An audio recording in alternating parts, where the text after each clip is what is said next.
Chapter 3 describes what is meant by the prayer of recollection which the Lord generally grants before that already mentioned, speaks of its effects and of the remaining effects of the former kind of prayer which had to do with the consolations given by the Lord. The effects of this kind of prayer are numerous. Some of them I shall explain. First of all, I will say something, though not much, as I have dealt with it elsewhere, about another kind of prayer, which almost invariably begins before this one. It is a form of recollection which also seems to me supernatural, for it does not involve remaining in the dark or closing the eyes, nor is it dependent upon anything exterior. A person involuntarily closes his eyes and desires solitude, and without the display of any human skill, there seems gradually to be built for him a temple in which he can make the prayer already described. The senses and all external things seem gradually to lose their hold on him, while the soul, on the other hand, regains its lost control. It is sometimes said that the soul enters within itself, and sometimes that it rises above itself, but I cannot explain things in that kind of language, for I have no skill in it. However, I believe you will understand what I am able to tell you, though I may perhaps be intelligible only to myself. Let us suppose that these senses and faculties, the inhabitants, as I have said, of this castle, which is the figure that I have taken to explain my meaning, have gone out of the castle, and for days and years have been consorting with strangers to whom all the good things in the castle are abhorrent. Then, realizing how much they have lost, they come back to it, though they do not actually re-enter it, because the habits they have formed are hard to conquer. But they are no longer traitors, and they now walk about in the vicinity of the castle. The great king, who dwells in the mansion within this castle, perceives their goodwill, and in his great mercy desires to bring them back to him. So, like a good shepherd, with a call so gentle that even they can hardly recognize it, he teaches them to know his voice, and not to go away and get lost, but to return to their mansion. And so powerful is this shepherd's call that they give up the things outside the castle which had led them astray, and once again enter it. I do not think I have ever explained this before as clearly as here. When we are seeking God within ourselves, where he is found more effectively and more profitably than in the creatures, to quote St. Augustine, who, after having sought him in many places, found him within, it is a great help if God grants us this favor. Do not suppose that the understanding can attain to him merely by trying to think of him as there. This is a good habit and an excellent kind of meditation, for it is founded upon a truth, namely that God is within us. But it is not the kind of prayer that I have in mind, for anyone, with the help of the Lord, you understand, can practice it for himself. What I am describing is quite different. These people are sometimes in the castle before they have begun to think about God at all. I cannot say where they entered it or how they heard their shepherd's call.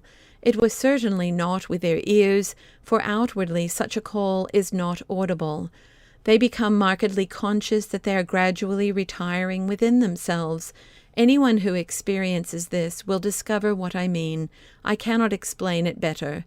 I think I have read that they are like a hedgehog or a tortoise withdrawing into itself, and whoever wrote that must have understood it well.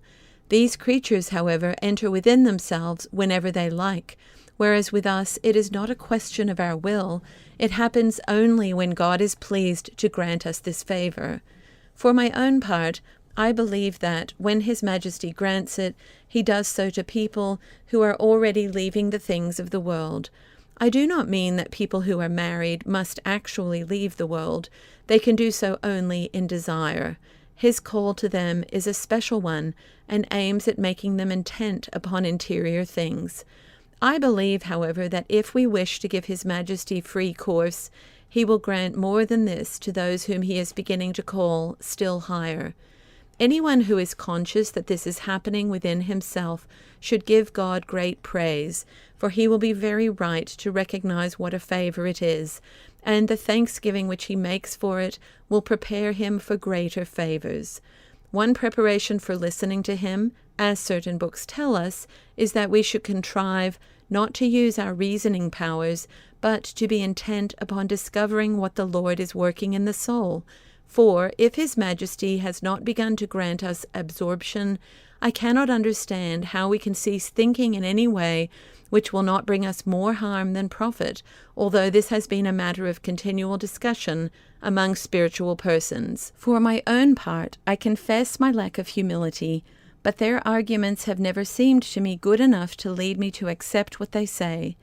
One person told me of a certain book by the saintly Fray Peter of Alcantara, for a saint I believe he is, which would certainly have convinced me, for I know how much he knew about such things, but we read it together and found that he says exactly what I say, although not in the same words. It is quite clear from what he says that love must already be awake. It is possible that I am mistaken, but I base my position on the following reasons. First, in such spiritual activity as this, the person who does most is he who thinks least and desires to do least. What we have to do is to beg like poor and needy persons coming before a great and rich emperor, and then cast down our eyes in humble expectation. When, from the secret signs He gives us, we seem to realize that He is hearing us, it is well for us to keep silence, since He has permitted us to be near Him, and there will be no harm in our striving not to labor with the understanding, provided, that we are able to do so.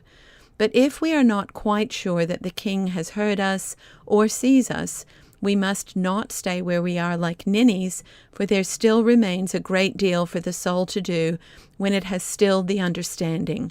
If it did nothing more, it would experience much greater aridity, and the imagination would grow more restless because of the effort caused it by cessation from thought.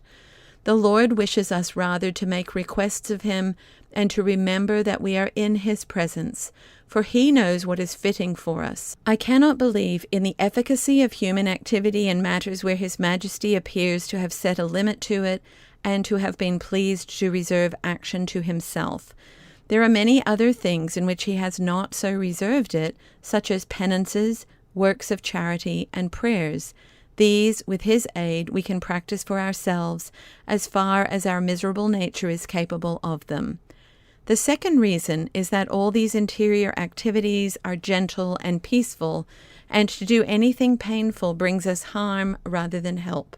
By anything painful, I mean anything that we try to force ourselves to do. It would be painful, for example, to hold our breath. The soul must just leave itself in the hands of God and do what He wills it to do, completely disregarding its own advantage and resigning itself as much as it possibly can to the will of God. The third reason is that the very effort which the soul makes in order to cease from thought will perhaps awaken thought and cause it to think a great deal. The fourth reason is that the most important and pleasing thing in God's eyes is our remembering His honor and glory and forgetting ourselves and our own profit and ease and pleasure. And how can a person be forgetful of himself when he is taking such great care about his actions that he dare not even stir or allow his understanding and desires to stir, even for the purpose of desiring the greater glory of God or of rejoicing in the glory which is His? When His Majesty wishes the working of the understanding to cease, He employs it in another manner and illumines the soul's knowledge to so much higher a degree than any we can ourselves attain, that He leads it into a state of absorption in which, without knowing how, it is much better instructed than it could ever be as a result of its own efforts, which would only spoil everything. God gave us our faculties to work with, and everything will have its due reward. There is no reason, then, for trying to cast a spell over them. They must be allowed to perform their office until God gives them a better one. As I understand it, the soul whom the Lord has been pleased to lead into this mansion will do best to act as I have said. Let it try, without forcing itself or causing any turmoil, to put a stop to all discursive reasoning, yet not to suspend the understanding, nor to cease from all thought, though it is well for it to remember that it is in God's presence and who this God is. If feeling this should lead it into a state of absorption, well and good, but it should not try to understand what this state is, because that is a gift bestowed upon the will. The will, then, should be left to enjoy it, and should not labor except for uttering a few loving words, for although in such a case one may not be striving to cease from thought, such cessation often comes, though for a very short time. I have explained elsewhere the reason why this occurs in this kind of prayer. I am referring to the kind which I began to explain in this mansion. With it, I have included this prayer of recollection, which ought to have been described first, for it comes far below the consolations of God already mentioned, and is indeed the first step towards attaining them. For in the prayer of recollection it is unnecessary to abandon meditation and the activities of the understanding, when, instead of coming through conduits, the water springs directly from its source, the understanding checks its activity, or rather the activity is checked for it when it finds it cannot understand what it desires, and thus it roams about all over the place like a demented creature, and can settle down to nothing. The will is fixed so firmly upon its God that this disturbed condition of the understanding causes it great distress. But it must not take any notice of this, for if it does so, it will lose a great part of what it is enjoying. It must forget about it and abandon itself into the arms of love, and His Majesty will teach it what to do next. Almost its whole work is to realize its unworthiness to receive such great good, and to occupy itself in thanksgiving. In order to discuss the prayer of recollection, I passed over the effects or signs to be observed in souls to whom this prayer is granted by God our Lord. It is clear that a dilation or enlargement of the soul takes place, as if the water proceeding from the spring had no means of running away, but the fountain had a device ensuring that, the more freely the water flowed, the larger became the basin.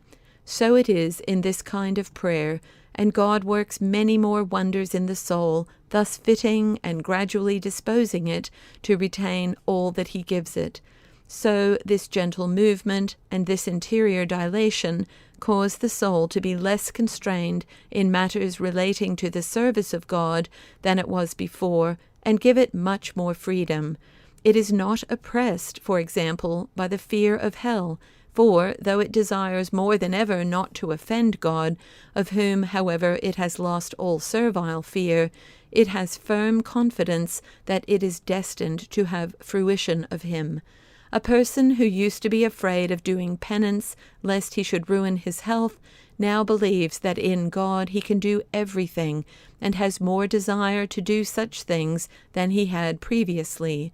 The fear of trials that he was wont to have is now largely assuaged, because he has a more lively faith, and realizes that, if he endures these trials for God's sake, His Majesty will give him grace to bear them patiently, and sometimes even to desire them, because he also cherishes a great desire to do something for God. The better he gets to know the greatness of God, the better he comes to realize the misery of his own condition. Having now tasted the consolations of God, he sees that earthly things are mere refuse. So, little by little, he withdraws from them, and in this way becomes more and more his own master. In short, he finds himself strengthened in all the virtues, and will infallibly continue to increase in them, unless he turns back and commits offences against God. When that happens, everything is lost, however far a man may have climbed towards the crest of the mountain. It must not be understood, however, that all these things take place because once or twice God has granted a soul this favor. It must continue receiving them, for it is from their continuance that all our good proceeds. There is one earnest warning which I must give those who find themselves in this state, namely, that they exert the very greatest care to keep themselves from occasions of offending God. For as yet the soul is not even weaned, but is like a child beginning to suck the breast. If it be taken from its mother, what can it be expected to do but die? That, I am very much afraid, will be the lot of anyone to whom God has granted this favor if he gives up prayer, unless he does so for some very exceptional reason, or unless he returns to it quickly, he will go from bad to worse. I am aware how much ground there is for fear about this, and I have been very much grieved by certain people I know, in whom I have seen what I am describing. They have left him who, in his great love, was yearning to give himself to them as a friend, and to prove his friendship by his works. I earnestly warn such people not to enter upon occasions of sin, because the devil sets much more store by one soul in this state than by a great number of souls to whom the Lord does not grant these favors. For those in this state attract others, and so they can do the devil great harm, and may well bring great advantage to the Church of God. He may see nothing else in them except that His Majesty is showing them especial love, but this is quite sufficient to make him do his utmost to bring about their perdition. The conflict, then, is sterner for such souls than for others, and if they are lost, their fate is less remediable. You, sisters, so far as we know, are free from these perils. May God free you from pride and vainglory, and grant that the devil may not counterfeit these favors. Such counterfeits, however, will be recognizable, because they will not produce these effects, but quite contrary ones. There is one peril of which I want to warn you, though I have spoken of it elsewhere. I have seen persons given to prayer fall into it, and especially women, for, as we are weaker than men, we run more risk of what I am going to describe. It is this: some women, because of prayers, vigils, and severe penances, and also for other reasons, have poor health. When they experience any spiritual consolation, therefore, their physical nature is too much for them, and as soon as they feel any interior joy, there comes over them a physical weakness and languor, and they fall into a sleep which they call spiritual, and which is a little more marked than the condition that has been described. Thinking the one state to be the same as the other, they abandon themselves to this absorption, and the more they relax, the more complete becomes this absorption, because their physical nature continues to grow weaker. So they get it into their heads that it is arrobamiento, or rapture, but I call it abobamiento, foolishness, for they are doing nothing but wasting their time at it and ruining their health. One person was in this state for 8 hours. She was not unconscious, nor was she conscious of anything concerning God. She was cured by being told to take more food and sleep, and to do less penance, for though she had misled both her confessor and other people, and quite involuntarily deceived herself, there was one person who understood her. I believe the devil would go to any pains to gain such people as that, and he was beginning to make good progress with this one. It must be understood that, although when this state is something that really comes from God, there may be languor, both interior and exterior, there will be none in the soul, which, when it finds itself near God, is moved with great joy. The experience does not last long, but only for a little while. Although the soul may become absorbed again, yet this kind of prayer, as I have said, except in cases of physical weakness, does not go so far as to overcome the body or to produce in it any exterior sensation. Be advised then, and if you experience anything of this kind, tell your superior and relax as much as you can. The superior should give such persons fewer hours of prayer, very few indeed, and should see that they sleep and eat well until their physical strength, if it has become exhausted, comes back again. If their constitution is so weak that this does not suffice, they can be certain that God is not calling them to anything beyond the active life. There is room in convents for people of all kinds. Let anyone of this type, then, be kept busy with duties, and let care be taken that she is not left alone very much, or her health will be completely ruined. This sort of life will be a great mortification to her, but it is here that the Lord wishes to test her love for him, by seeing how she bears his absence, and after a while he may well be pleased to restore her strength. If he is not, her vocal prayer and her obedience will bring her as much benefit and merit as she should have obtained in other ways, and perhaps more. There may also be some who are so weak in intellect and imagination, I have known such, that they believe they actually see all they imagine. This is highly dangerous, and perhaps we shall treat of it later, but no more shall be said here, for I have written at great length of this mansion, as it is the one which the greatest number of souls enter. As the natural is united with the supernatural in it, it is here that the devil can do most harm, for in the mansions of which I have not yet spoken, the Lord gives him fewer opportunities. May he be for ever praised. Amen.